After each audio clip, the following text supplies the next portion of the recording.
Hi friends! ఈరోజు వీడియోలో నేను మీతో గోరుచిక్కుడుకాయ ఫ్రైని ఎలా తయారు చేసుకోవాలో చూపిస్తానండి. ఈ గోరుచిక్కుడులో ఫైబర్ కంటెంట్ ఎక్కువగా ఉంటుంది కాబట్టి హెల్త్‌కి చాలా మంచిది. అందులో ఈ గోరుచిక్కుడుకాయని తినడానికి చాలామంది ఇష్టపడరు కదా! నేను చెప్పే ప్రొసీజర్‌లో తయారు చేసి చూడండి. టేస్ట్ చాలా బావుంటుంది కాబట్టి అందరూ తినేస్తారు. సో, ముందుగా ఈ గోరుచిక్కుడుకాయ ఫ్రై కోసం గోరుచిక్కుడుకాయల్ని మీడియం పీసులుగా ఒలుచుకొని నీట్‌గా శుభ్రం చేసుకొని ఒక గిన్నెలోకి తీసుకోండి. చూసారు కదండీ! ఇక్కడ నేను మరీ చిన్నగా కాదు, అలా అని మరీ పెద్దగా కాదు, మీడియం సైజులో ఒలుచుకున్నాను. వీటిల్లో రుచికి సరిపడినంత ఉప్పు, అలాగే 2 కప్పుల వాటర్ యాడ్ చేసుకొని చిక్కుడుకాయల్ని బాగా ఉడికించుకోవాలి. సో, మంటని నేను మీడియం ఫ్లేమ్‌లో పెట్టుకొని కుక్ చేసుకుంటున్నానండి. మీరు కుక్కర్‌లో చేసుకోవాలి అనుకుంటే కుక్కర్‌లో వేసుకొని ఒక విజిల్ వచ్చే వరకు కుక్ చేసుకోండి. ఇప్పుడు చూడండి, మనకి చిక్కుడుకాయ ముక్కలు బాగా ఉడికిపోయాయి. పట్టుకుంటేనే మెత్తగా వచ్చింది కదా! ఇప్పుడు స్టవ్ ఆఫ్ చేసుకొని ఈ చిక్కుడుకాయలని పక్కనుంచేసుకోండి. ఇప్పుడు స్టవ్ ఆన్ చేసుకొని ఒక పాన్ పెట్టుకోండి. అందులో 3 టేబుల్ స్పూన్ల పల్లీలు, 2 ఎండుమిరపకాయలు, కొద్దిగా జీలకర్రని యాడ్ చేసుకొని ఫ్రై చేసుకోవాలి. సో, ఇవన్నీ కూడా మంటని లో ఫ్లేమ్‌లో పెట్టుకొని ఫ్రై చేసుకోండి. సో, ఇప్పుడు ఇవన్నీ కూడా బాగా వేగిపోయాయండి. ఇప్పుడు స్టవ్ ఆఫ్ చేసుకొని ఒక మిక్సీ జార్‌లోకి ఈ పల్లీల మిశ్రమాన్ని యాడ్ చేసుకోండి. అలాగే 3-4 వెల్లుల్లి రెబ్బల్ని కూడా వేసుకోండి.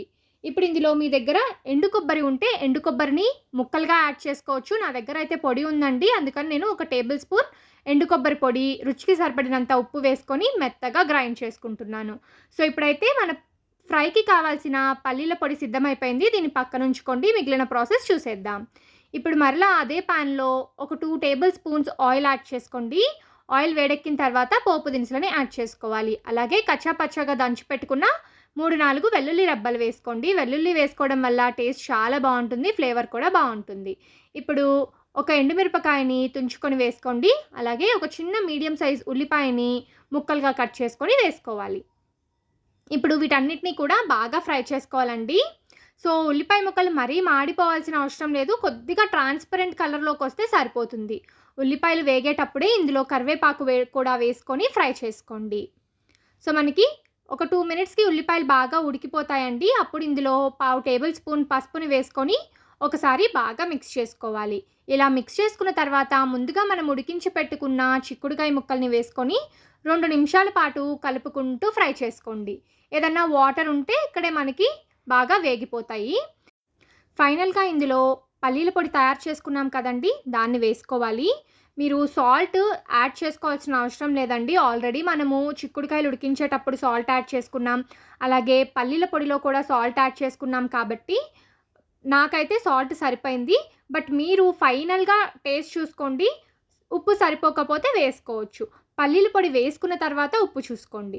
సో, నేనైతే ఇక్కడ 2 టేబుల్ స్పూన్స్ పల్లీల పొడిని వేసుకున్నానండి. పల్లీల పొడిని వేసుకున్న తర్వాత బాగా మిక్స్ చేసుకోవాలి.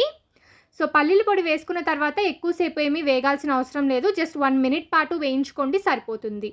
ఇప్పుడు చూసుకోండి ఉప్పు సరిపోయిందో లేదో, సరిపోకపోతే యాడ్ చేసుకోవచ్చు.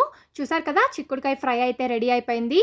పప్పులోకి, సాంబార్, రసంలోకి చాలా టేస్టీగా ఉంటుంది. ఈసారి గోరుచిక్కుడుకాయలతో నేను చెప్పిన విధంగా ఫ్రై చేసి చూడండి. టేస్ట్ చాలా బావుంటుంది.